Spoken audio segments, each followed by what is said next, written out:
নমস্কার বন্ধুরা, অজানার পথের নতুন পর্বে আপনাদের সকলকে স্বাগত জানাই। রামনবমী হিন্দুদের অন্যতম একটি পবিত্র উৎসব, যা ভগবান শ্রী রামচন্দ্রের জন্মতিথি উৎসব হিসেবে পালিত হয়। ভগবান রামচন্দ্র হলেন ভগবান বিষ্ণুর সপ্তম অবতার।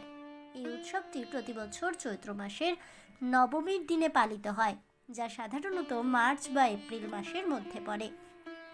ত্রেতা যুগে ভগবান বিষ্ণু রাম অবতার রূপে অবতীর্ণ হন। তখন অযোধ্যার মহারাজ দশরথ ও রানী কৌশল্যার ঘরে পুত্র রাম জন্মগ্রহণ করেন। তার জন্ম শুধু হিন্দু ধর্মগ্রন্থে নয়, জৈন ও বৌদ্ধ ধর্মগ্রন্থেও বর্ণিত হয়েছে। ভগবান রামকে ন্যায়পরায়ণতা ও সত্যের প্রতীক হিসেবে বিবেচনা করা হয়। রামনবমীর মূল উদ্দেশ্য হল মন্দ শক্তির বিনাশ করে শুভ শক্তির প্রতিষ্ঠা করা। এই দিনে মন্দের উপর ভালোর জয়গান করে ধর্ম প্রতিষ্ঠা করা হয়। ভগবান রামের জীবনী এবং তার ন্যায়নিষ্ঠ জীবনধারা মানুষের মধ্যে আদর্শের বীজ বপন করে। রামনবমীর দিনে সূর্যদেবকে জল প্রদান করে এদিনের সূচনা করা হয়ে থাকে। সূর্যদেবকে সর্বোচ্চ ক্ষমতার অধিকারী হিসেবে পুজো করা হয়। তারপর ভক্তেরা বৈদিক মন্ত্র পাঠ করেন এবং ভগবান রামের জীবনী পাঠ করে শোনান। গীতা পাঠ, রামায়ণের কাহিনী পাঠ এবং ভক্তিমূলক গান এদিন পরিবেশন করা হয়। অনেক ভক্ত মন্দিরে গিয়ে পুজো করেন, বাড়িতেও রামের মূর্তিতে পুজো করা হয়। অনেক স্থানে রামনবমী উপলক্ষে বিশেষ যাত্রাপালা ও রামলীলার আয়োজন হয়। ভগবান রামের জীবন থেকে শিক্ষা গ্রহণ করে ভক্তেরা সততার পথে চলার অঙ্গীকারে বদ্ধ হন।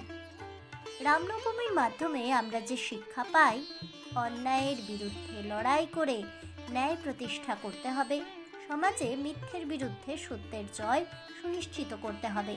এই পবিত্র দিনে ভক্তেরা ব্রত পালন করেন এবং বিশেষ খাদ্য প্রস্তুত করে প্রসাদ বিতরণ করা হয়। রামনবমী আমাদের মনে করিয়ে দেয় যে মন্দ শক্তিকে পরাজিত করে শুভ শক্তির প্রতিষ্ঠা করাই মানব জীবনের প্রধান উদ্দেশ্য। ভগবান শ্রীরামের জীবন আমাদের সাহস, ন্যায় এবং সত্যের পথ দেখায়। এই দিনটি উদযাপনের মাধ্যমে আমরা নৈতিক মূল্যবোধের চর্চা করি এবং সমাজে ইতিবাচক পরিবর্তনের বীজ বপন করি। ভারতবর্ষের বিভিন্ন প্রান্তে রামনবমী উৎসব জাঁকজমক সহকারে পালন করা হয়। রামনবমী দিনের বিশেষত্ব কি জানেন? রামনবমীর দিনে রাজা দশরথ রানী কৌশল্যার কোলালো করে জন্ম নিয়েছিলেন শ্রীরামচন্দ্র। তাই এই দিন রামনবমী হিসেবে পালন হয়। ভগবান রামকে বিষ্ণুর সপ্তম অবতার বলা হয়। লঙ্কার রাজা রাবণকে শাস্তি দেওয়ার জন্যেই রাম রূপে পৃথিবীতে এসেছিলেন শ্রী বিষ্ণু। রাবণ ছিলেন বরপ্রাপ্ত, তাই কোনো ঈশ্বরই তাকে পরাজিত করতে পারতেন না। মানুষ রূপে মর্তে আসেন তখন ভগবান বিষ্ণু। পৃথিবীতে ধর্ম রক্ষার জন্য রাবণকে যুদ্ধে পরাজিত করেন তিনি। সেই যুদ্ধেই প্রাণ হারান রাবণ। রাম ভক্তদের কাছে রামের এই বিজয় ধর্মযুদ্ধে জয়ও বটে।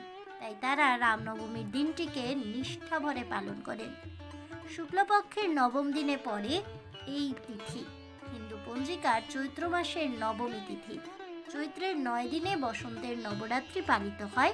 রামনবমী সবচেয়ে গুরুত্বপূর্ণ হিন্দু উৎসবের মধ্যেই একটি। এই নবমীতে দেবী পার্বতী আবির্ভূতা হয়েছিলেন।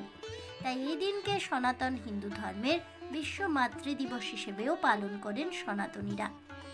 অনেকেই বিশ্বাস করেন এদিনে নিষ্ঠার সাথে পুজো করলে মনের সমস্ত বাসনা ও আকাঙ্ক্ষা পূরণ হয়। ভগবান রামের কৃপায় সব ধরনের সংকট থেকে রক্ষা পাওয়া যায়। এদিনে আবার দেবী দুর্গারও পুজোর প্রচলন আছে। রামনবমীর দিন রামের সঙ্গে দেবী দুর্গারও পুজো করেন অনেকেই। আজ এই পর্যন্তই। তাহলে বন্ধুরা, আমার আজকের এই ভিডিওটি কেমন লাগলো অবশ্যই আমাকে কমেন্টে জানাবেন। ভিডিওটি ভালো লেগে থাকলে লাইক, শেয়ার করতে ভুলবেন না। আমার চ্যানেলের নতুন বন্ধু হয়ে থাকলে চ্যানেলটিকে সাবস্ক্রাইব করে দেবেন। পাশে থাকা বেল বাটনটি প্রেস করে রাখবেন নতুন ভিডিওর নোটিফিকেশন পাওয়ার জন্য। ফিরে আসছি পরবর্তী ভিডিও নিয়ে। ততক্ষণ সবাই ভালো থাকুন, সুস্থ থাকুন আর অবশ্যই সঙ্গে থাকুন আর দেখতে থাকুন অজানার পথে।